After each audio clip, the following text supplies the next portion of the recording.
ఏపీలో మెడికల్ షాపులపై అధికారులు కొరడా జులిపించారు. మెడికల్ షాపుల్లో మందుల దుర్వినియోగంపై ఆరా తీస్తూ సోదాలు జరిపారు. ఆపరేషన్ గరుడ పేరుతో ఐజీ ఈగల్ టీం సోదాలు నిర్వహించింది. ఇక రాష్ట్ర వ్యాప్తంగా అన్ని మెడికల్ షాపుల్లో ఒకేసారి తనిఖీలు జరిపారు. Eagle team, vigilance and enforcement, పోలీసులు సంయుక్తంగా సోదాలు నిర్వహిస్తున్నారు. రాష్ట్రంలో ఉన్న మెడికల్ షాపులపై మొత్తం అధికారులు సోదాలు, తనిఖీలు ఒకేసారి చేస్తున్నారు. పూర్తి సమాచారం మా ప్రతినిధి విజయ్ చంద్రన్ అందిస్తారు. విజయ్ చంద్రన్. ఆంధ్రప్రదేశ్లో గరుడ టీము ఏవైతే కనుక మెడికల్ షాపులు, తర్వాత ఏజెన్సీలు ఉన్నాయి, అక్కడ నిషేధిత మందులు, తర్వాత మత్తులు కలిగించే మందులతో పాటు కాలం చెల్లిన మందులు ఏమున్నాయి, షాంపిల్ మందులు విక్రయిస్తున్నారా లేదా, ఇటువంటి అన్నిటి మీద కూడాను సమగ్రంగా వాటి మీద ఒక దాడులు చేయడం జరుగుతోంది. ఇప్పుడు భవానీపురంలో ఒక మెడికల్ స్టోర్లో ఈ గరుడ టీము దీనికి సంబంధించినటువంటి దాడులు చేయడం జరుగుతోంది. దీనికి సంబంధించినటువంటి సిఐ వెంకటేశ్వర్లు మంతున్నారు. వారిని అడిగి తెలుసు. సార్ చెప్పండి, ఎన్ని టీములుగా ఇక్కడ చేయడం జరుగుతోంది, ఏ డ్రగ్స్ను ప్రధానంగా నిషేధిత జాబితాలు ఉన్నాయి, మీరు ఏ అంశాలతో కూడినటువంటి దర్యాప్తు చేస్తా ఉన్నారు? డీజీ విజిలెన్స్ ఎన్ఫోర్స్మెంట్ మరియు అదేవిధంగా ఏగల్ ఐజీ గారు ఆకే రవికృష్ణ గారు వేరే ఆదేశాల మేరకు కృష్ణా జిల్లా మరియు ఎన్టీఆర్ జిల్లాల్లో నిషేధిత మందులు మరియు కాలం చెల్లిన మందుల మీద ఎక్కడైనా ఉంటే వాటిని డిటెక్ట్ చేయడం కోసం ఈరోజు దాదాపు 6 టీములు ఆకస్మిక తనిఖీలు చేయడం జరిగింది.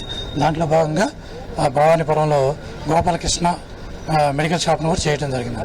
టోటల్గా ఎటువంటి మందులు మీకు నిషేధిత జాబితాలో పెట్టడం జరిగింది, దానికి సంబంధించిన వివరాలు ఏమైనా ఉన్నాయి? ట్రమడాల్ అండ్ టంపడాల్ అనే మందులు ఏదైతే మత్తును కలిగిస్తాయి, అదేవిధంగా కొన్ని కాలం చెల్లిన మందులు కూడా మందుల షాపుల్లో అమ్ముతున్నారు. వాటిని డిటెక్ట్ చేయడం కోసం మనం ఇన్స్పెక్షన్ చేయడం జరిగింది. రాష్ట్ర వ్యాప్తంగా ఈ గంజాయి మీద చేసేటువంటి దాడులతో పాటు ఇటీవల కాలంలో ఈ మత్తు మందులు వేసుకుని యువత చేసే హల్చల్ మీద ప్రధానంగా దృష్టి పెట్టడం జరిగిందా? అవునండి, యువత మత్తు మందులకు బానిస కాకుండా ఉండటానికి ఆ విధంగా మెడికల్ షాపులు కానీ ఇతర షాపుల్లో కానీ ఇలాంటి మత్తు ప్రేరేపించే మత్తు మందులు నమ్మకుండా చేసేందుకని ఈ ఇన్స్పెక్షన్ చేయడం. డాక్టర్ ప్రిస్క్రిప్షన్ లేకుండా ఇటువంటి మందులు ఎక్కువగా అమ్ముతున్నట్లుగా మనకు సమాచారం. దీని మీద ఎటువంటి ఇన్స్ట్రక్షన్స్ మీరు ఈ మెడికల్ షాపులు, ఏజెన్సీలకు ఇవ్వడం జరుగుతుంది? వీటి మీద మనం ఒక నివేదిక తయారు చేసి గవర్నమెంట్కి పంపించడం జరిగింది. తదుపరి చర్యలు గవర్నమెంట్ వారు తీసుకుంటారు. ఇది రాష్ట్ర వ్యాప్తంగా చూస్తే కనుక 100 టీములు, ఈ గరుడ టీములు దాడులు చేయడం జరుగుతోంది. దాదాపు 600 చోట్ల ఈ టీములు అయితే కనుక ఇటువంటి దాడులు చేయడం జరుగుతోంది. మెడికల్ స్టోర్స్ లో ఎక్కడే కానీ ఈ మత్తులు కలిగించేటువంటి మందులు ఏవైతే ఉన్నాయో వాటిని డాక్టర్ ప్రిస్క్రిప్షన్ లేకోకుండా చాలా చోట్ల రాష్ట్ర వ్యాప్తంగా అమ్ముతున్న అయితేనే ఇటీవల కాలంలో మత్తు ఇంజెక్షన్లు తీసుకుంటూ కొంతమంది యువత హల్చల్ చేసినటువంటి వీడియోస్ రాష్ట్ర వ్యాప్తంగా సంచలనం సృష్టించాయి.